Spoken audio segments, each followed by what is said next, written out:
Assalamualaikum warahmatullahi wabarakatuh. Hai, gimana nih kabar kalian hari ini? Semoga tetap diberikan kesehatan dan juga semangat dalam belajar. Oke, kesempatan pada hari ini kita akan belajar bersama-sama tentang bab toharoh. Apa aja yang akan kita pelajari? Pertama, kita akan membahas tentang toharoh. Yang kedua, kita akan membahas tentang mandi wajib. Ketiga, tentang najis. Keempat, tentang hadas. Yang kelima, benda untuk bersuci. Dan yang keenam atau yang terakhir adalah perbedaan najis dan juga hadas. Untuk itu, kita bahas bersama-sama yuk. Oke, yang pertama kita akan bahas tentang toharoh. Nah, apa sih toharoh itu? Jadi, toharoh itu artinya adalah bersuci. Nah, kemudian kenapa kita harus bertoharoh? Karena sebelum kita melakukan ibadah, kita harus dalam keadaan yang suci. Nah, bersuci dari najis itu meliputi apa saja? Kalau bersuci dari najis itu meliputi suci mulai dari pakaian, badan, dan juga tempat di mana kita akan melaksanakan ibadah. Ada hal-hal yang harus diperhatikan sebelum kita beribadah supaya memastikan bahwa kita benar-benar dalam keadaan yang suci dan terhindar dari najis dan juga hadas. Beralih ke topik yang kedua, yaitu tentang mandi wajib. Nah, mandi wajib dalam bahasa Arab berasal dari al-ghuslu, yang artinya mengalirkan air pada sesuatu. Dengan istilah lain, al-ghuslu juga diartikan sebagai mengalirkan air ke seluruh badan dengan tata cara khusus yang bertujuan untuk menghilangkan hadas besar.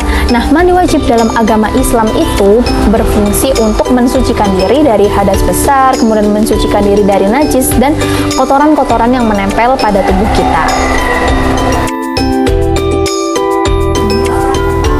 Ada 4 penyebab dalam melaksanakan mandi wajib. Kenapa kita harus melaksanakan mandi wajib? Itu ada 4. Bisa disingkat dengan KBSS. Nah, K yang pertama yaitu keluarnya air mani. Kemudian yang kedua yaitu ada B, bertemunya alat kelamin laki-laki dan alat kelamin perempuan meskipun tidak mengeluarkan mani. Untuk yang ketiga ada S yaitu setelah haid dan juga nifas.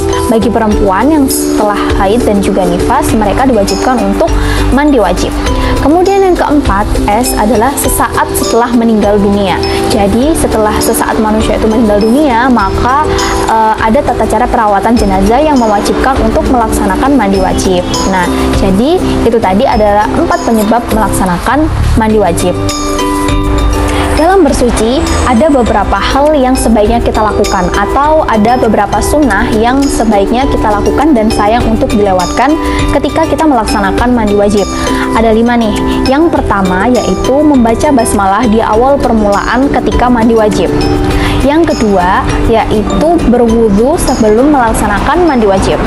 Kemudian yang ketiga adalah menggosokkan air ke seluruh anggota tubuh dengan sebersih mungkin dan juga semaksimal mungkin. Kemudian yang keempat adalah mendahulukan anggota bagian tubuh yang terletak di sebelah kanan. Dan juga yang terakhir sunnahnya adalah tertib, jadi runtun. Nah, najis sendiri itu dibagi menjadi 3 kategori. Yang pertama adalah najis mukhafafah atau jenis najis yang ringan. Kemudian yang kedua yaitu adalah najis mutawasithah yang termasuk ke dalam kategori najis sedang. Kemudian yang terakhir atau yang ketiga adalah najis mughaladzah, najis yang memiliki kategori berat. Yang pertama yaitu najis mukhafafah atau najis yang masuk ke dalam kategori ringan. Contohnya adalah air kencing anak laki-laki yang berusia di bawah 2 tahun yang masih minum ASI ibunya dan tidak makan makanan apapun selain mendapatkan ASI dari ibunya. Kedua yaitu najis mutawasithah atau kategori najis sedang.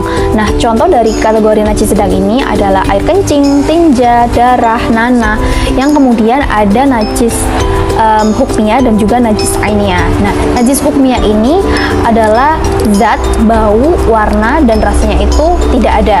Cara menyucikannya seperti apa? Cara menyucikannya yaitu dengan mengalirkan air di atas benda yang terkena najis tersebut. Sedangkan untuk najis ainiyah ini dimana nyata antara zat, warna, bau, dan juga rasanya. Nah, cara menyucikannya yaitu dengan menghilangkan sifat dari najis tersebut. Yang ketiga yaitu najis mughaladoh atau masuk ke dalam kategori najis berat. Contohnya adalah anjing dan babi. Dalam hal ini air liurnya anjing, seperti itu. Nah, kemudian ketika kita terkena najis ini, apa yang harus kita lakukan? Yang harus dilakukan adalah membasuh air sampai 7 kali. Nah, di antara 7 kali basuhan itu harus ada 1 kali basuhan yang di dalamnya memasukkan debu, dengan catatan debu yang suci. Nah, yang selanjutnya ada benda atau binatang yang masuk ke dalam kategori najis. Di sini ada 8. Yang pertama yaitu bangkai. Kedua ada darah. Ketiga nanah. Keempat adalah air mani. Kelima air kencing. Keenam cairan yang keluar dari kubur dan dubur. Yang ketujuh ada minuman keras atau khamr. Dan yang kedelapan ada anjing dan babi. Oke, sekarang kita belajar di topik yang keempat, topik yang membahas tentang hadas. Nah, hadas itu dibagi menjadi 2. Apa saja? Jadi ada hadas besar dan juga ada hadas kecil. Bagaimana sih keadaan seseorang jika dikatakan dia memiliki hadas besar? Jadi keadaan di mana seseorang itu mewajibkan dirinya untuk melakukan mandi wajib terlebih dahulu sebelum dia beribadah. Sedangkan kalau hadas kecil itu keadaan di mana mewajibkan seseorang untuk berwudu atau bertayamum untuk mensucikan dirinya sebelum dia beribadah. Nah, contohnya kalau misalkan kita sedang berhadas kecil, misalkan kentut, kemudian misalkan kita setelah kencing, nah itu kita termasuk berhadas kecil. Kita cukup dengan berwudu atau bertayamum ketika hendak melakukan sholat. Berbeda dengan hadas besar seperti kita ketika setelah haid, maka kita diwajibkan untuk melakukan mandi wajib terlebih dahulu supaya kita bisa melakukan ibadah seperti itu. Yang terakhir atau yang kelima, kita akan membahas tentang benda untuk bersuci dan perbedaan najis dan juga hadas. Nah, benda yang untuk bersuci apa saja? Ada 4 benda yang bisa digunakan untuk bersuci. Yang pertama yaitu air, kedua debu, ketiga kertas atau tisu, dan yang keempat adalah menggunakan daun. Nah, terus kemudian perbedaan antara hadas dan juga najis itu apa? Kalau perbedaan antara hadas itu merupakan perbuatannya, sedangkan najis merupakan bendanya. Kalau misalkan kita ambil contoh dari hadas itu kan terbagi menjadi 2. Ada hadas besar dan juga hadas kecil. Contohnya adalah perbuatan seperti kita melakukan kencing, kemudian melakukan berak, kemudian haid. Nah, itu termasuk ke dalam hadas. Kalau najis itu tadi kan bendanya, seperti yang telah tadi dijelaskan ada 8 benda atau binatang yang masuk ke dalam kategori najis.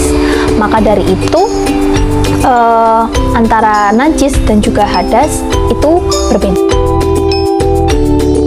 Nah, sekian materi yang bisa kita bahas pada kesempatan kali ini. Semoga apa yang kita pelajari pada hari ini tentang bab toharo bisa mendapatkan banyak manfaat untuk kehidupan kita sehari-hari, dan semoga ilmu yang kita dapatkan diberkahi oleh Allah Subhanahu wa Ta'ala. Maka dari itu, saya izin pamit mohon undur diri, dan saya mohon maaf apabila terdapat kesalahan baik perkataan maupun perbuatan selama video ini dibuat. Saya akhiri, wassalamualaikum warahmatullahi wabarakatuh.